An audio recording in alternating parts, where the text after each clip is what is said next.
Ben, le lien que je trace entre Senghor et La Fontaine est un lien qui est lié à la langue et à la littérature française.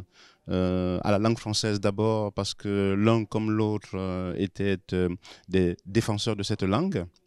En ce que cette pratique de la langue leur permettait de pouvoir exprimer l'idée qu'il existe en français une certaine manière spécifique de dire le monde, une manière spécifique de dire le monde qui n'est pas fermée sur la France métropolitaine, hexagonale, mais une manière spécifique de dire le monde qui s'est en quelque sorte répandue dans le monde, qui est le monde français et qu'on appelle aujourd'hui le monde francophone.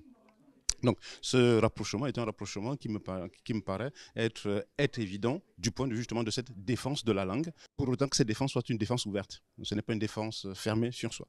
Le second lien que je tire, ben, c'est celui de la littérature et surtout de la poésie. C'est-à-dire que La Fontaine et Senghor partagent la pratique de la poésie, en ce qu'elle est non seulement le lieu d'un imaginaire reconnu, le lieu d'un humanisme qui doit être affirmé, mais aussi le lieu de la création par quoi l'homme peut se définir justement dans le monde. Et je crois que c'est ce qui relie La Fontaine et Senghor. J'ajouterai un dernier point quand même si ça n'est pas toujours évident chez l'un comme chez l'autre, un certain rapport à la politique.